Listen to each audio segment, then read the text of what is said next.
Hare Nama Hare Nama eva kevalam Kalo nasteva nasteva nasteva gatiranyata.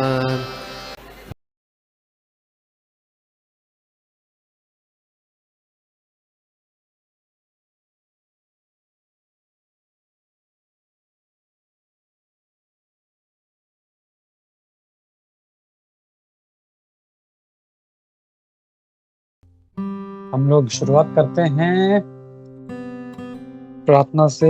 ओम नमो भगवते वासुदेवाय। ओम नमो भगवते वासुदेवाय। ओम नमो भगवते वासुदेवाय। नारायणं नमस्कृत्य नरं चैव नरोत्तमं देवीं सरस्वतीं व्यासं ततो जयमुदीरयेत्।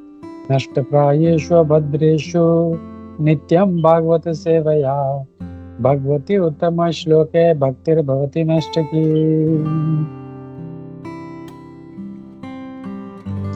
हरे कृष्णा। तो हम लोग आज देख रहे हैं तीसरे स्कंद के 14वें अध्याय का श्लोक नंबर 51। तो मैं श्लोक का शेयर करता हूँ। हम लोग आज का जो श्लोक है उसका हम लोग पठन करते हैं। मैत्रेय उवाच श्रुत्वा भागवतं पौत्रम् अमोदतदिति प्रशाम् पुत्रयोश्च वदं कृष्णाम्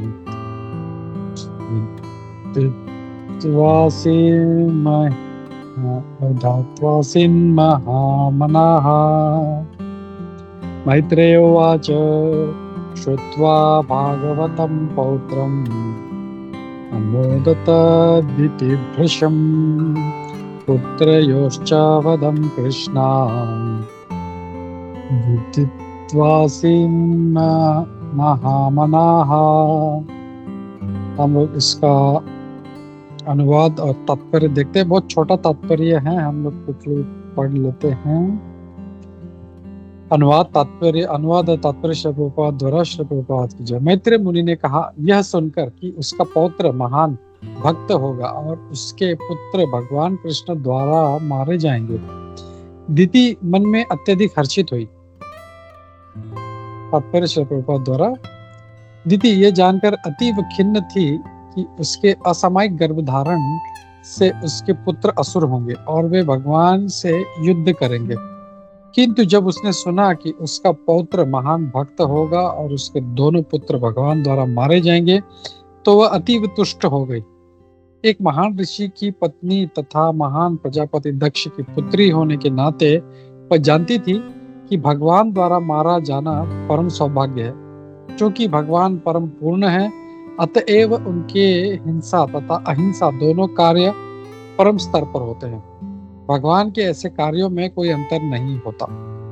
संसारी हिंसा तथा अहिंसा का भगवान के कार्यों से कोई सरोकार नहीं होता।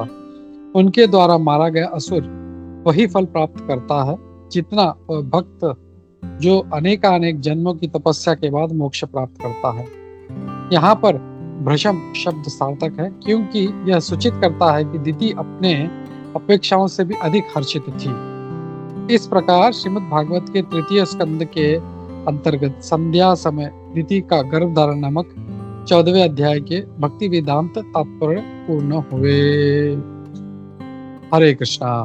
नमो विष्णुपादाय कृष्णप्रेष्ठाय भूतले श्रीमते भक्ति वेदांत स्वामिनिति नामिने। नमस्ते सारस्वते देवे गौरवाणी प्रचारिणे निर्विशेष शून्यवादी पाश्चात्य देशतारिणे।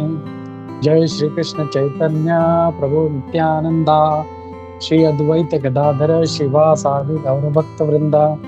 हरे कृष्णा कृष्ण कृष्ण हरे हरे, हरे राम राम राम हरे हरे। नाना शास्त्र विचारणैक निपुणोष धर्म संस्थापक लोकानां हितकारिणो त्रिभुवने मन्यो शरण्याकर श्री राधा कृष्ण पदारविंद भजनानंदे निमत्तालिको वंदे रूप सनातन श्री जीव गोपाल। सर्वस्य चाहं हृदि सन्निविष्टो मत्तः स्मृतिर्ज्ञानम् अपोहनं च वेदैश्च सर्वैराम्यो विद्यो वेदान्तकृत वेद विदेव चाहम्। हरे कृष्णा। तो सभी का स्वागत है हमारे आज के इस साधु संग ऑनलाइन प्रातःकालीन सत्र में, जहाँ पे हम लोग देख रहे हैं तीसरे स्कंद के 14वें अध्याय का श्लोक नंबर 51। तो ये इस अध्याय का आखिरी श्लोक चल रहा है, तो कल से 15वां अध्याय शुरू हो जाएगा। तो जैसे हमने देखा अभी तक जो है पूरा जो अध्याय है, दिति के द्वारा संध्या के समय गर्भधारण, तो हमने पूरा उसके ऊपर बहुत मतलब डिटेल में हम लोग ने एकदम चर्चा की कि कैसे जो समय था वो गलत था, और उसके कारण कैसे जब दिति ने गर्भधारण किया तो वो जो था समय गलत होने के कारण वो जो थे असुर। तो आज के श्लोक में यहाँ पे हम लोग देखते हैं, फिर से एक बार शेयर करता हूँ जस्ट। तो यहाँ पे हम लोग देख रहे हैं कैसे जो मैत्रेय मुनि है वो बोल रहे हैं, मैत्रेय उवाच। तो मैत्रेय मुनि क्या कह रहे हैं? श्रुत्वा भागवतम पौत्रम अमोदत दिति वृषम। तो यहाँ पे जो मैत्रेय मुनि क्या कह रहे हैं कि जब उसने सुना, श्रुत्वा क्या, उसका जो पौत्र है यानी पुत्र का पुत्र जो है पौत्र, वो भागवत होगा। तो कई बार हम लोग सुनते हैं कि जो प्रभुपाद जी ने कई बार कहा अपने तात्पर्य में कि 2 प्रकार के भागवत होते हैं, एक है बुक भागवत, एक है पर्सन भागवत, और दोनों से हम लोग को बहुत सीखने का मौका मिलता है। बुक जैसे भी हम पढ़ रहे हैं, भागवत पढ़ रहे हैं, भागवतम में पूरे भगवान के चर्चा है, भगवान की लीलाओं का वर्णन है, भगवान के भक्तों का वर्णन है। और भागवत जो है हमको ये सिखाता है कि कैसे ना भगवान के भक्त जो है अपने भगवान से कैसे प्रेम का आदान प्रदान करते हैं। और जो पर्सन भागवत है वो लाइफ जो है वो व्यक्ति है, और उसके उस भागवत से हम लोग कैसे अपना जीवन जीना चाहिए हम लोग सीख सकते हैं। तो ऐसे कई भागवत हैं हम लोग देखते हैं, हमारे कई आचार्य ऐसे हैं। तो श्रील प्रभुपाद जी उनमें से एक थे, और हमारे जो पूर्वज आचार्य हैं, तो ये सब इनके जीवन में से हमको अपना जीवन कैसे होना चाहिए हम प्रभुपाद जी के जीवन से देखते हैं। उनका जो अंतिम समय था, when he was in the bed of death, मतलब जस्ट प्राण छूटने वाले हैं। तो आई डोंट नो आप लोगों ने कितने लोगों ने ऐसे जो जिस शरीर छोड़ने वाले हैं ऐसे व्यक्ति को देखा है। तो हम लोग जब देखते हैं उनको हॉस्पिटल में हैं या घर पे हैं, जहाँ पे भी they are so much terrified, इतने डरे हुए रहते हैं, इसको बुलाओ, उसको बुलाओ, पुत्र को बुलाओ, पौत्र को बुलाओ, मेरे मेरे मेरे ये है, बोलते हैं कि मेरा प्रॉपर्टी यहाँ पे रखा है, मैंने ये खजाना यहाँ पे छुपा के रखा है, वहाँ पे वो कर रखा है मैंने। तो सारा जो है उनका जो भौतिक लोग हैं उनका सारा जो केंद्र है भौतिकता में होता है। पत्नी को देखना है, बच्चों को देखना है, अपने प्रॉपर्टी का क्या है, सब पूरा सब बता रहे। लेकिन जो भागवत होते हैं, जैसे श्री प्रभुपाद जी, भागवत का जीवन से हम देखते हैं, उनका हम लोग आज भी वीडियो देख सकते हैं उनका कि कैसे प्रभुपाद जी मतलब इतने, उनका जो एक्सटर्नली उनका जो शरीर है देख सकते हैं कितना सूख गया, लेकिन प्रभुपाद जी भागवतम का जो है वो कक्षा दे रहे हैं और भागवतम का श्लोक सुना रहे हैं और उसके बारे में बता रहे हैं। मतलब उनको पता है कि अभी कभी भी किसी भी क्षण हम लोग जो है ये प्राण त्याग सकते हैं, और उस समय में भी उनका पूरा केंद्र पूरा भागवत। और वैसे ही जो है हम लोग देखते हैं तो दूसरे जो बड़े महाभागवत हैं वो हैं परीक्षित महाराज। परीक्षित महाराज जो है उनको पता था कि 7 दिन में मेरी मृत्यु होने वाली, और इतना पता होने के बावजूद वो बिना खाए, बिना पानी पिए, बिना सोए, बिना थके कंटिन्यूस जो है 7 दिन और 7 रात 24 घंटा 24/7 उनका भागवतम का श्रवण चल रहा था। वो प्लस जो जितने ऋषि बैठे थे उनके साथ में, तो सारा बैठ के वहां पे अच्छे से जो दूसरे महाभागवत है वो है सुखदेव गोस्वामी, उनके मुखारविंद से ये भागवत का कथा श्रवण कर। तो जब हम लोग देख सकते हैं कि कैसे इनका क्या आकर्षण है भागवतम की तरफ, श्रवणम जो है उनका कितना इनको आनंद आ रहा है भागवतम में और कितने आनंद से। तो ये जो भागवत है दोनों से हम लोग को सीखना चाहिए, बुक भागवत से और पर्सन भागवत से। और ऐसे भागवतों को हम लोग को ढूंढ के हम लोग को उनको फॉलो करना चाहिए, उनकी सेवा करनी चाहिए, और उनके पास रहेंगे तो हम लोग जीवन में सीख सकते हैं उनको देख के कि कैसे हम लोग को जीवन जीना है।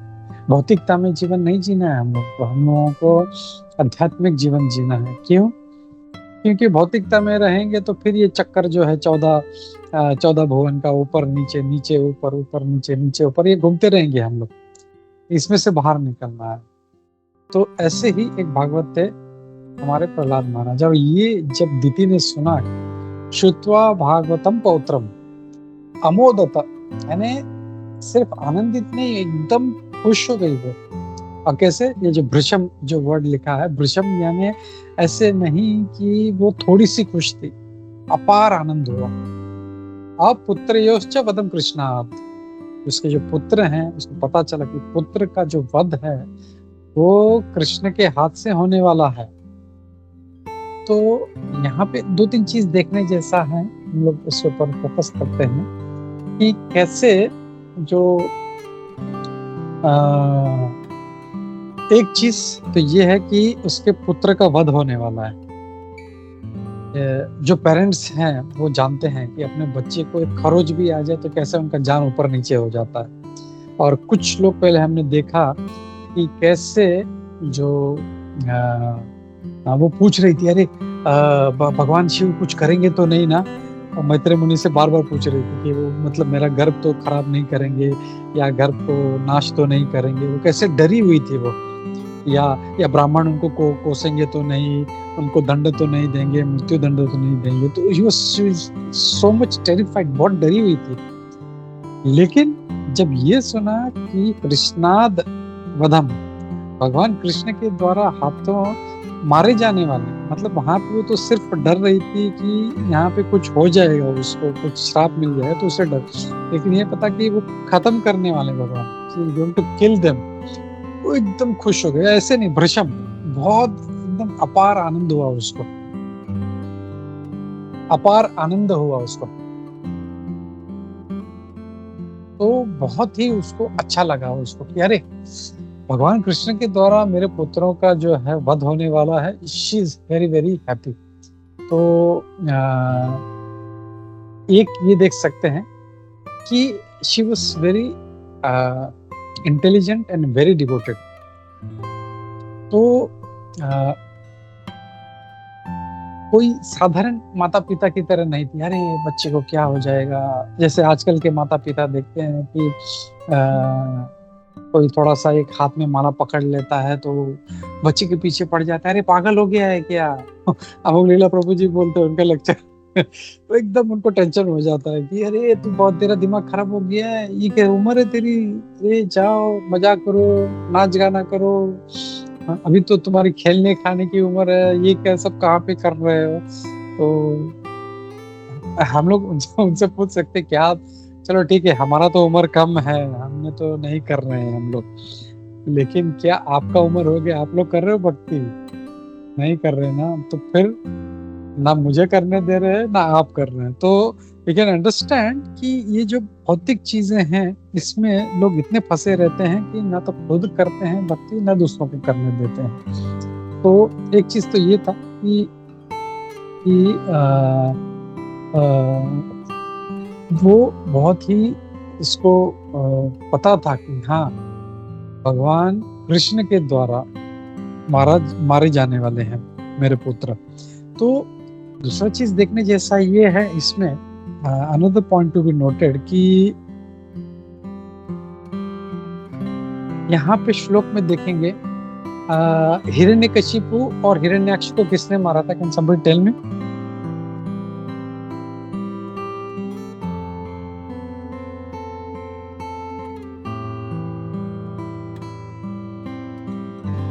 प्रभु जी नरसिंह ने ना हिरण्यकशिपु। नरसिंह।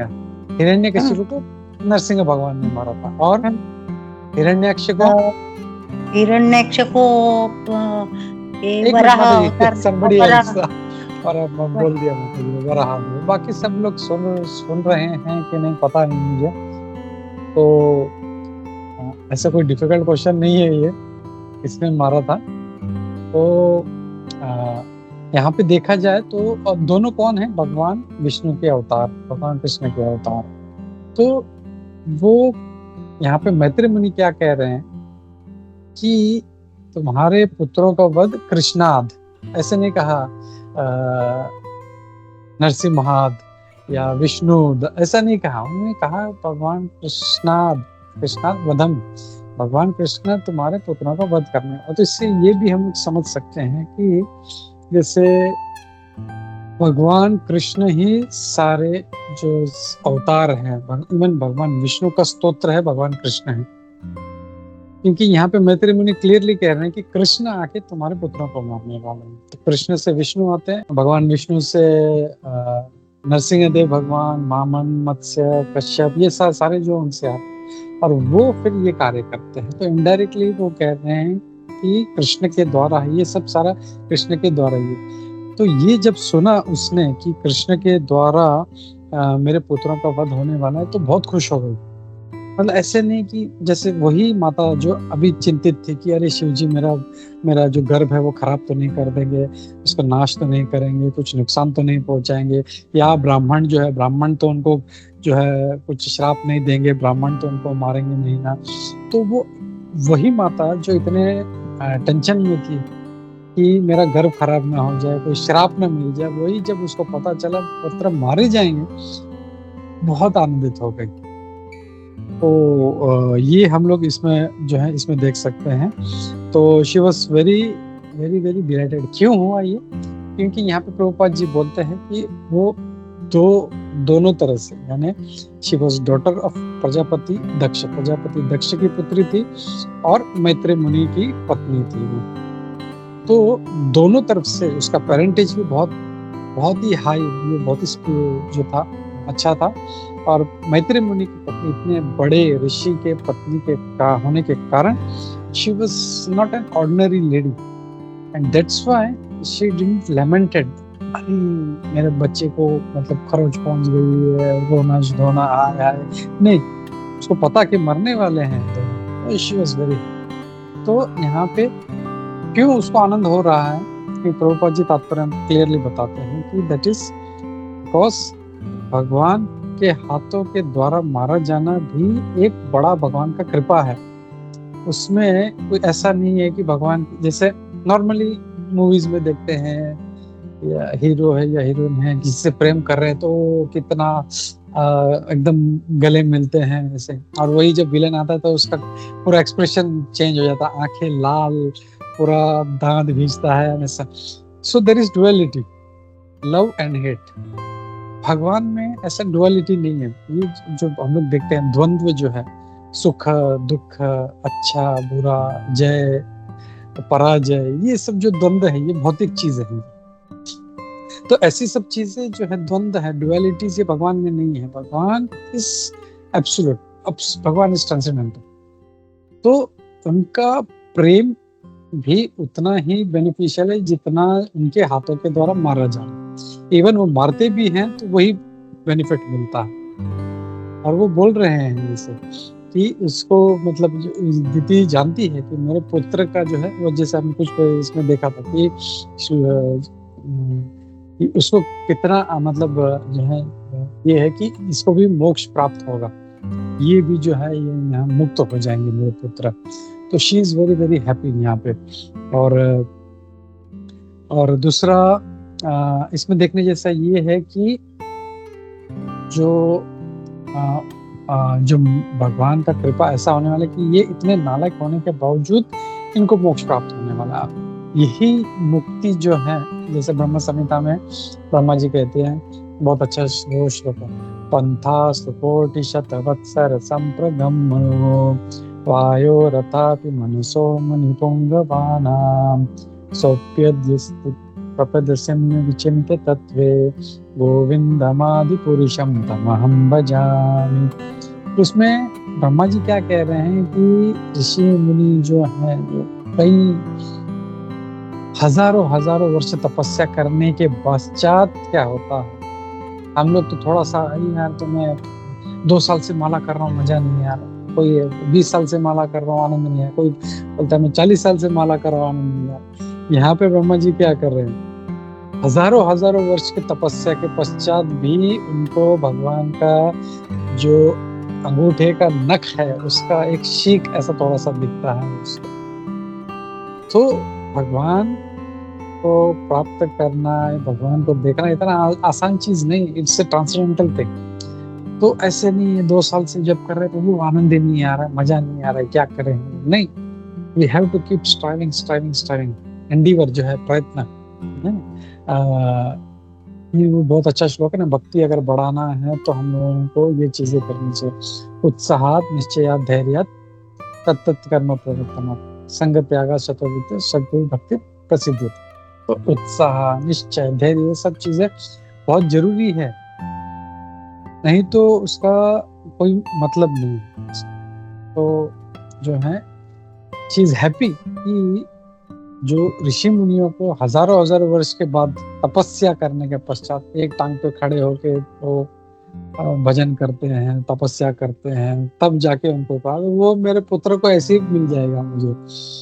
तो भगवान का कृपा है, विच इज वेरी हैप्पी। ओ चलो ठीक है, मेरे पुत्र को भी जो है मोक्ष प्राप्त हो जाएगा और उनका जो पुत्र है वो भी जो है बड़ा भागवत होगा। So she is very happy with that. And यहाँ पे प्रभुपाद जी ये सारा चीज जो हम लोग को बहुत अच्छे से हम लोग को समझा रहे हैं हम लोगों को। तो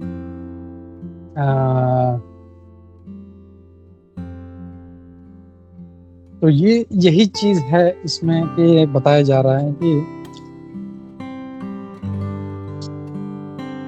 दीति माता जो है बहुत, जब उसको पता चला कि उसका जो पुत्र है भगवान के द्वारा मारा जाएगा, पदम कृष्णात, भगवान कृष्ण के द्वारा उसका वध होगा, और उसका जो पुत्र है प्रहलाद महाराज वो बड़ा भागवत होगा। तो वो ये सोच रहे कि दोनों तरह से मुझे जो है भगवान का आशीर्वाद ही मिल रहा है, and she is happy for that. और यहाँ पे ये जो अध्याय है यहाँ पे ये खत्म होता है, और अगला जो अध्याय है डिस्क्रिप्शन ऑफ द किंगडम, तो वो शुरू होने वाला है। और वहाँ पे आगे क्या होगा वो हम लोग देखेंगे। डिस्क्रिप्शन ऑफ किंगडम होगा, भगवान का जो धाम है, भगवान का किंगडम कैसा है, उनका अबोर्ड कैसा है, उसके बारे में पूरा वर्णन अब आने वाला है उसका। तो बहुत अच्छे सेक्शन में हम लोग एंटर करने वाले हैं। तो यहाँ पे एक चीज हम लोग को एज ए वैष्णव अगर कुछ सीखना है आज के श्लोक से, तो ये कि भौतिकता से जो है हम लोग को दूर रहना है। इमोशंस हम लोग को बहुत ही कैप्चर कर लेते हैं इजीली, हमारे माइंड को हमारे इमोशंस जो है पकड़ लेते हैं, तो वो नहीं होना चाहिए। दीति माता को पता है कि lord is going to kill, still she is happy, and not ऐसे नहीं, थोड़ा सा नहीं, ऐसा नहीं, शी इज वेरी मतलब भीषम, मतलब बहुत ज्यादा खुश है। तो इंटेलिजेंस जो है हमेशा हमारे इमोशंस पे काबू, उल्टा है, हमारे इमोशंस हमारे इंटेलिजेंस से गलत काम करवाते हैं। अरे ऐसा हो रहा है, ठीक है तुम ये गलत काम करो, ये गलत। तो हमारा जो इंटेलिजेंस जो है, जैसे दूसरे अध्याय में भी इंटेलिजेंस प्रभुपाद जी बोलते हैं इस नेबर टू द सोल, सबसे जो करीब है आत्मा के वो है इंटेलिजेंस। और इंटेलिजेंस जिस व्यक्ति का बुद्धि जो है अच्छा है वो कभी भी जो है नीचे की तरफ उसका नहीं जाएगा, वो हमेशा ऊपर की तरफ जाएगा। इसके लिए इंटेलिजेंस जो है इंद्रियाण्य पराण्य और इंद्रियभ्य परमना मनसास्तु पराबुद्धि बुद्धि परतस्तु सह। तो जो सीक्वेंस भगवान कृष्ण बताते हैं, इंद्रियों के ऊपर इंद्रियाणि पराण्याहुत, इंद्रियभ्य परम, इंद्रिय के ऊपर मन है और मन के ऊपर बुद्धि है। लेकिन होता क्या है, अरे यार बहुत अच्छा चीज है, यहाँ पे चलते बड़ा पाव मिलता है, चलो यार खाते हैं, यहाँ पे ये चीज अच्छा मिलता है, यहाँ पे वो चीज अच्छा है, यहाँ पे मुझे ये करना है, मुझे जैसे क्रोध आ गया, अरे सारा गुस्सा बड़ा बढ़ पड़ा, इंटेलिजेंस कहीं पे यूज ही नहीं होता। तो इंटेलिजेंस भगवान ने इसीलिए दिया है कि उस चीज को हम लोग यूज करें। पहले रुके, गिव अ पॉज, क्या मैं ये करने जा रहा हूँ, वेदर इट इज गुड, पहले तो क्या मेरे लिए अच्छा है वो चेक करना चाहिए। हाँ ठीक है, उसको एनालाइज करो, ठीक है ओके चलो ठीक है, अच्छा है नहीं, ठीक है ओके मेरे लिए अच्छा नहीं, तो क्या मैं जो करने जा रहा हूँ उसके लिए अच्छा है, चेक ओवरऑल किसका फायदा होगा, ज्यादा नुकसान होने वाला है या ज्यादा फायदा होने वाला है। तो ये पॉज देके हम लोगों को ये सोचना है। भगवान ने बुद्धि दिया ही इसीलिए, लेकिन होता क्या है, हम लोग बड़ा बड़ा जैसे इमोशन आया, क्रोध आया, गुस्सा कर दिया, कुछ जिह्वा का वेग आया हमने खा लिया, कुछ इंद्रियों का वेग आया हमने जो चाहिए वो कर लिया। सो इंटेलिजेंस जो है हमेशा उसको अलर्ट रहना चाहिए कि बुद्धि से वो जो है हर चीज को, हर एनवायरनमेंट को वो देखे, परखे, समझे और अपने लिए जो फायदेमंद है। होता क्या है आजकल तो इवन मटेरियल बेनिफिट नहीं देख रहे हैं कि मेरा भौतिक बेनिफिट है। एक जो भक्त होगा वो देखेगा उसमें भले भौतिक नुकसान हो, स्पिरिचुअल बेनिफिट है तो वो आगे बढ़ेगा। वो जैसे प्रभुपाद जी कई बार उदाहरण देते हैं कि बच्चा जो है वो उसका एग्जाम आने वाला है, लेकिन यहाँ पे उसके फ्रेंड क्रिकेट खेलने जा रहे हैं, तो मन तो ये कर रहा है उसका, लेकिन एटलीस्ट वो मटेरियल बेनिफिट देखता नहीं, भाई अभी खेलने जाऊंगा तो एग्जाम में फेल हो जाऊंगा। तो एक जो भक्त है वो भले ही उसको थोड़ा सा भौतिक नुकसान हो, लेकिन स्पिरिचुअल बेनिफिट मिलने वाला है तो हमेशा उसकी तरफ बढ़ना। जैसे वो बोलते हैं ना कि भले ही स्टार्ट में थोड़ा सा वो नुकसानदेह हो या ऐसा जहरीला लगे, खतरनाक लगे, तो कार्य करना चाहिए अगर हमको आगे फायदा, लंबे समय में फायदा हो। श्रेय और प्रेय, प्रभुपाद जी हमेशा बोलते हैं, तो श्रेय नहीं देखना चाहिए, सॉरी प्रेय नहीं देखना चाहिए, श्रेय देखना चाहिए। व्हाट इज बेनिफिशियल, प्रेय यानी इमीडिएट बेनिफिट, अरे थोड़ा वो खा लिया जीवा को आनंद आ गया, ये कर लिया इंद्रियों को आनंद, ये कर लिया इंद्रियों को आनंद आ गया, अच्छा कुछ है मतलब देखने का मन कर रहा है देख लिया। So intelligence has to be used, मतलब श्रेय और प्रेय। तो ये दीति माता में हम लोग बहुत अच्छी तरह से देख रहे हैं हम लोग। शी इज सो इंटेलिजेंट, उसको पता है मेरे पुत्र को मारने वाले हैं भगवान, still she is very very. So we can, as a Vaishnava, we should learn from Diti Mata and pray कि हम लोग भगवान के चरणों में प्रार्थना करें कि हम लोगों को भी भगवान बुद्धि दे कि हम अच्छा भला, जो बुरा क्या है अच्छा क्या है, हम लोग इसमें क्या बोलते हैं डिफरेंशिएट कर सके, एनालाइज कर सके, और वो कर पाएंगे तो ही हम लोग भक्ति में आगे बढ़ पाएंगे। इवन मटेरियली भी आगे बढ़ना है तो हम लोगों को अपना जो है बेनिफिट देखना चाहिए। तो with this message I will stop here. और किसी का कोई प्रश्न है, कोई कमेंट है, टिक्का टिप्पणी है, कुछ एडिशंस हैं, मैंने से कुछ छूट गया है तो will take that. Thank you all. Shankaracharya Shrimad Bhagavatam की जय, श्रील प्रभुपाद की जय, इस्कॉन गोविंद की जय, सभी उपस्थित भक्तवृंद की जय। हरे कृष्णा।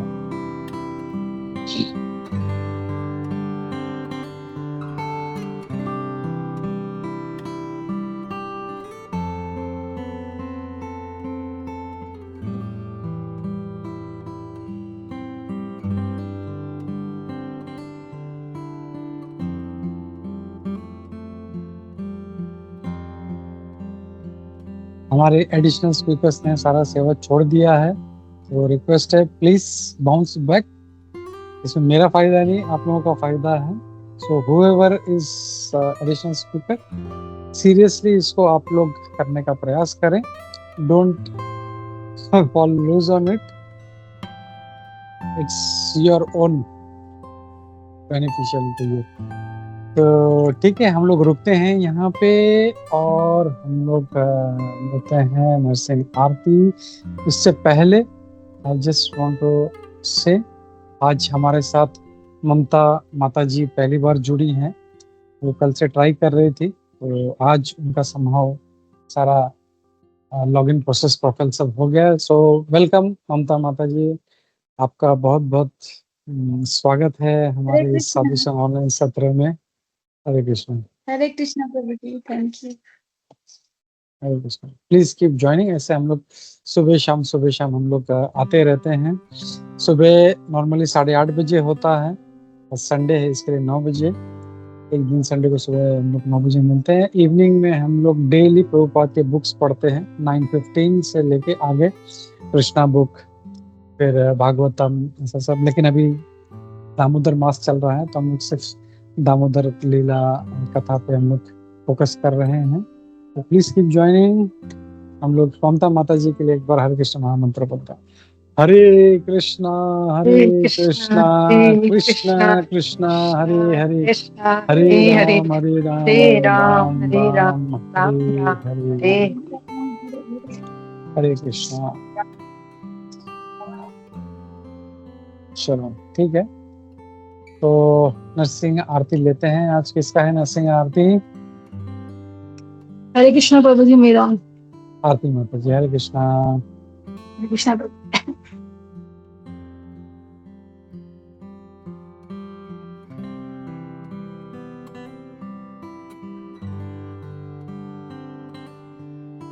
नरसिंह भगवान की जय। नमस्ते नरसिंह